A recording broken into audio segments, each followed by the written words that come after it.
You know, people often ask how a country like India, with its complexity, its chaos, its contradictions, rose to become a global power. They look for some dramatic story, some lightning in a bottle moment. But let me tell you something real. The truth is quieter. It's steadier, and it started in classrooms, not conference rooms. It began with young minds, not big money, because discipline built dynasties. That's right, the mindset behind IIT and ISRO, that relentless, almost sacred discipline, that's what helped India punch far above its weight in the world. Now understand this. Discipline ain't about being rigid or robotic. It's about vision. It's about showing up every single day with the hunger to learn, to build, to rise no matter how slow it feels. Take a look at India's top engineering institutions like the Indian Institutes of Technology. You think it's just about math and science. No, it's about molding a mindset. It's about making young men and women believe that precision, consistency, and focus can open any door in the world. IIT grads didn't just become engineers. They became global problem solvers. They went to Silicon Valley and built empires. They came home and built billion-dollar startups. But none of that happened overnight. It came from showing up day after day, even when the lights went out or the world wasn't watching. Now think about ISRO, the Indian Space Research Organization. The world used to laugh when they heard India was launching rockets. Some said it was too poor to be in the space game, but ISRO kept showing up. Quietly, consistently, with that same IIT-style work ethic. They didn't chase attention, they chased results. They launched satellites on shoestring budgets and made the world rethink what efficient really means. And when they landed Chandrayaan-3 on the moon's south pole, something no nation had done before, it wasn't a surprise. It was the result of decades of discipline, the kind that never makes the headlines until it moves the world. But here's the real secret. This isn't just about elite institutions. This mindset is contagious. It's spreading from tier 2 towns to villages where kids study under streetlights, from coders in Hyderabad to factory workers in Tamil Nadu. There's this pulse running through India now, this collective belief that excellence isn't for the few anymore. It's for the hungry, for the focused, for those willing to put in the grind, and that's the game changer. Because global power doesn't come from big speeches or big spending. It comes from building a culture where work ethic is worshipped, where students believe they can compete with the world not because they're lucky, but because they've earned it. India has built that culture, one exam, one breakthrough, one mission at a time. Let me tell you, discipline may not look glamorous. It doesn't shout, it doesn't trend. But it's the reason why rockets fly, startups scale, and leaders rise. It's the silent force behind every global move India's making today. And it's just getting started. You can't build a global power without belief. Not the kind you see in slogans or speeches, but the deep, unshakable kind, the kind that lives in your bones before the world even notices. India's rise didn't begin with satellites or startups. It began with belief. 1 billion people from every corner of the land believing they belonged in the future. That's the second secret. Belief before breakthrough. Long before Chandrayaan touched down on the moon, it touched down in the minds of scientists who grew up watching the stars through rusted window grills, in towns most people couldn't even pronounce. They believed in possibilities that weren't visible yet. They believed when budgets were small and tools were basic, but they didn't wait for perfect conditions. They made progress in imperfect ones. And that belief, that refusal to doubt themselves, is what launched them into history. It wasn't just in space. Look at digital innovation. The world was busy chasing the next billion-dollar app. But India was doing something different. India was building a digital foundation for everyone. UPI didn't just make payments easy. It made technology democratic. It said to the rickshaw driver, to the tea vendor, to the grandmother in a village, you belong in this digital economy too. That's not just tech. That's belief in people. That's a nation betting on its own ability to leap over legacy and rewrite the rules. And it wasn't always easy. There were setbacks. There were moments when failure knocked on the door hard. But belief doesn't flinch. It holds steady, it learns, it adapts. And that's what India did, again and again. The breakthroughs you see today, they're not sudden. They're the slow bloom of belief that never gave up. But belief alone isn't enough. You gotta hustle, you gotta grind, and that's where the startup spirit comes in. This is the third secret. There's hustle in every heart. You walk the streets of Bengaluru or Mumbai or even Jaipur, and you'll feel it, that hunger, that fire. This generation isn't waiting for someone to hand them an opportunity. They're creating it. India is now one of the top countries in the world for startups. Unicorns are rising out of college dorms, garage offices, and shared Wi-Fi connection. These aren't just companies, they're missions. They're built by young founders who learned to stretch every rupee, who turned problems into products, who weren't afraid to fail. That's hustle. That's courage. And it's become a national character trait. But it's not just about business.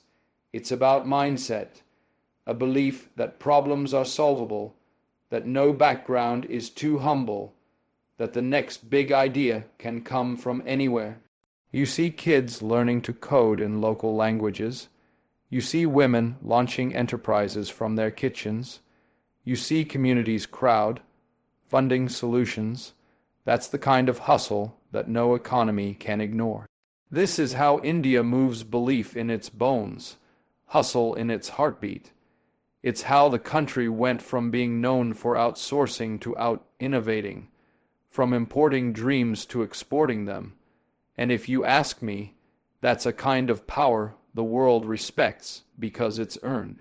Quietly, boldly, together, and the best part, the world's only just starting to see what India already believes. The future doesn't just belong to the bold, it belongs to the believers. Power without values is noise. It burns fast and fades faster. But when a nation builds its strength on the foundation of timeless values, dignity, family, tolerance, wisdom, that strength becomes unshakable. India's rise didn't come from just chasing global relevance. It came from staying rooted in something far older, far deeper. That's the third secret behind its power, values over victories. You walk through the streets of India and you'll hear 100 languages. You'll smell spices from 5 different cultures on the same block. You'll see temples next to mosques, next to churches, and somehow it works. Somehow in the noise there's harmony that doesn't happen by accident. That happens because India has always believed in the idea of coexistence, of not just tolerating difference but celebrating it. That's a rare kind of strength. While the world struggles with division, India has shown how unity can be built without uniformity. It doesn't try to make everyone the same. It makes space for everyone to be themselves. That's a value rooted in thousands of years of civilizational wisdom. And that wisdom isn't just spiritual or philosophical. It's strategic. It's why India can talk to the West and the East, the developed and the developing with equal ease, because India understands balance. It knows how to hold complexity without breaking. You look at the global stage today. Oh, much conflict, so much polarization. But India stands as a country that still believes in dialogue, in diplomacy, in bridges over walls. That belief comes from values, from leaders like Mahatma Gandhi, who taught that real power comes from self-restraint, from scriptures that say the highest form of knowledge is to see the divine in every being. These aren't just spiritual ideas. They've shaped how India behaves in business, in politics, in innovation. You look at the rise of yoga, Ayurveda, mindfulness, all rooted in Indian culture, now embraced across the globe. Why? Because they offer not just solutions, but balance, a way to thrive without burning out. In a world chasing speed, India reminds us that depth matters, that how you win is just as important as winning. But don't mistake values for softness. They're not about playing nice. They're about playing right. They're about making choices that last. When Indian entrepreneurs build companies, they don't just talk about profit. They talk about purpose. When scientists launch missions, they don't just talk about technology. They talk about service to humanity. That mindset makes India not just competitive, but respected. And these values aren't relics of the past. They're evolving with the present. Look at how India is tackling modern challenges: digital privacy, climate change, gender inclusion, with a unique blend of tradition and tech. It's not abandoning its roots to be modern. It's using its roots to redefine modern, and that's the magic. The world doesn't need another superpower that's only strong. It needs one that's wise, one that leads with empathy, with principle, with depth. That's the kind of power India is shaping, one that endures because it's not built on ego, but on ethics. So when you talk about India's rise, don't just count its satellites or startups. Count the centuries of values behind every decision. Because that's the secret weapon, that's the power that doesn't shout, but echoes across generations. If you really want to understand how India became a global power, don't just look at the high towers of its cities or the headlines about unicorn startups. Look deeper. Look in the alleys, in the chawls, in the apartments where 3 generations live under one roof. Look at the young man on a scooter juggling deliveries and dreams. Look at the woman running a business from her smartphone while her child studies beside her. That's where the fourth secret lives, in the hustle, in the startup spirit.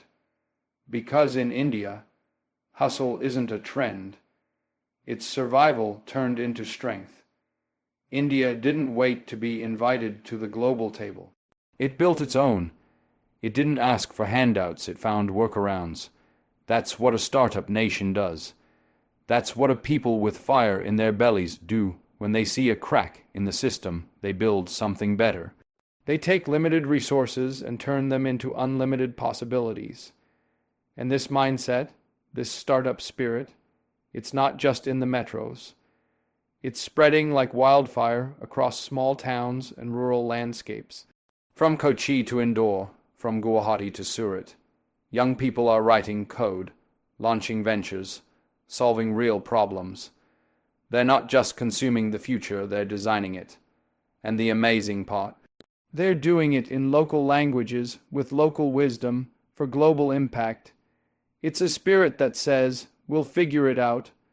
That's the unofficial motto of every Indian entrepreneur. No office, work from home. No capital, bootstrap it. No mentor, learn from YouTube. No fancy MBA, no problem, life taught them better. These aren't people who had everything handed to them. These are people who made something out of nothing. Look at how India has taken the lead in fintech, in edtech, in health tech, not by copying Silicon Valley, but by solving uniquely Indian problems. How do you get financial access to a remote farmer? How do you provide quality education in a language someone's grandmother understands? These aren't theoretical problems. They're personal. And when problems are personal, solutions are powerful. You think global power is built in labs and offices. Sure, but it's also built in the grind, in the midnight hustle, in the rejection email that becomes redirection. India's rise is filled with those stories, people who failed 5 times but stood up a 6th. Women who broke cultural barriers to start businesses. Students who dropped out to build companies that hire thousands today. And that hustle, it's not just about business. It's about attitude.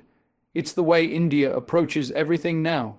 From diplomacy to digital infrastructure, from public policy to pandemic response, there's a sense of urgency, a refusal to accept limits, a belief that if it doesn't exist, we'll create it.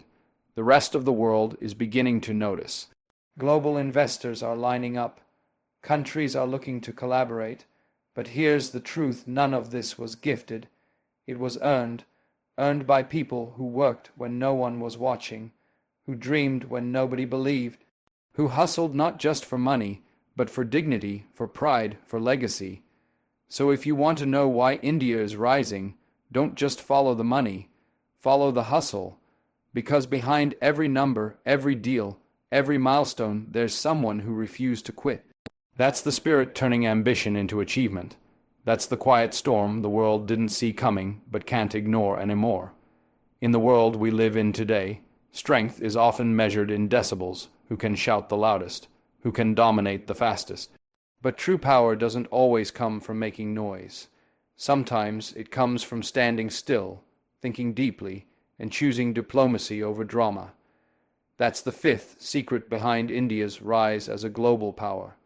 Peace through power, the quiet strength of diplomacy.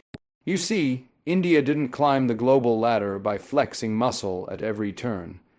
It did it by holding its ground when needed and offering its hand when possible. This is a country that has fought wars, yes, but never let war define its future. A country that built one of the largest armies in the world, but doesn't go around threatening neighbors, because strength, when it's real, doesn't need to scream. Think about the global crises of the past 2 decades: economic crashes, pandemics, border tensions, energy wars. While many countries picked sides, raised flags, and raised voices, India did something different. It listened, it negotiated, it balanced. It held relationships with the West and with Russia, with the Middle East and with East Asia. And that's not easy. It takes patience, presence, and principle. It takes the kind of soft power that only comes from deep roots and clear values. India's approach to diplomacy is not just about defending borders, it's about expanding bonds. Through trade, through culture, through knowledge. Look at how India has emerged as a voice for the global South. It's speaking up not just for itself, but for nations that have been ignored. It's bringing issues like climate justice, fair trade, digital equity to the global table, not with aggression, but with authority. And let's not forget the humanitarian angle. When the world was struggling during the pandemic, India didn't turn inward. It sent vaccines to dozens of countries, not for headlines, but from a belief that leadership means responsibility. That when you have strength, you share it. That kind of action creates trust. And in international relations, trust is the highest currency. But don't get it twisted, India knows how to be firm. Look at its border policies, its defense modernization, its cyber capabilities. The country has made it clear that peace is not weakness, it's a choice. And if that peace is threatened, India will respond with preparation, with precision, and with principle. That balance between humility and readiness is rare. It's what makes India not just a regional player, but a respected global one. Now, diplomacy isn't flashy. It's not going to trend on social media. It's slow. It's subtle. It's the behind the scenes work that keeps the world turning. But India has mastered this art. Hosting G20 summits, leading global climate forums, building bridges across ideological divides, all while staying rooted in its own identity, not mimicking anyone else. That's not just foreign policy. That's strategic wisdom. In a time when the world feels more divided than ever, India's calm voice, balanced actions, and thoughtful leadership are making it a stabilizing force. While others build walls, India builds connections. While others escalate, India engages. And that's not just good diplomacy, that's global power in its most mature form. Because the loudest voice in the room isn't always the strongest. Sometimes the strongest one is the voice that speaks last and speaks with clarity. Every great nation stands on the shoulders of its people. Not just the elite, not just the innovators or the policymakers, but the everyday citizens who carry the weight of ambition and the hope of change. And in India's case, it's the rise of the middle class, that quiet, determined force that has powered this country's journey from developing to global. That's the sixth secret behind India's emergence as a world power. Millions lifting millions. For years, India was seen as a land of extremes, palaces, and poverty, brilliance and burden. But what the world missed was the movement happening in between. A new India was being built in two-bedroom apartments, in family-run shops, in coaching centers, in commuter trains. A middle class was rising not with noise, but with purpose, and as it rose, it brought others with it. This wasn't just about income, it was about aspiration. Suddenly, there were millions of families who wanted more better education, better health care, better opportunities. Parents worked double shifts so their children could go to college. Children studied under dim lights, refusing to let their future be defined by their present. The middle class didn't just ask for a better India, it helped build one. Look at the explosion of education in the country. Private tuitions, online learning platforms, competitive exams, these didn't grow because of elite demand. They grew because the middle class made education their weapon. A tool to move forward, to move up, and it worked. Engineers, doctors, teachers, coders, they came not just from cities, but from small towns you won't find on most maps. The ladder was there, and the middle class climbed it one rung, one exam, one breakthrough at a time. Then came technology, and the Indian middle class didn't just adopt it, they owned it. They were the first to jump on smartphones, on digital payments, on online services. They became the user base, the workforce, and the customer. That digital ecosystem that's turning India into a tech giant. It was fueled by their habits, their hustle, and their hunger. And here's the beautiful part. The rise of the middle class isn't about leaving others behind, it's about pulling others forward. When a small town student cracks the IIT entrance, it inspires 100 others. When a mother starts an online home business, she trains her neighbors. This isn't isolated progress, it's contagious empowerment. One story becomes 100, one victory becomes a ripple effect. It's also reshaping India's identity. This middle class is more aware, more vocal, more involved. They demand better governance. They vote. They question. They engage. They don't wait for change, they push for it.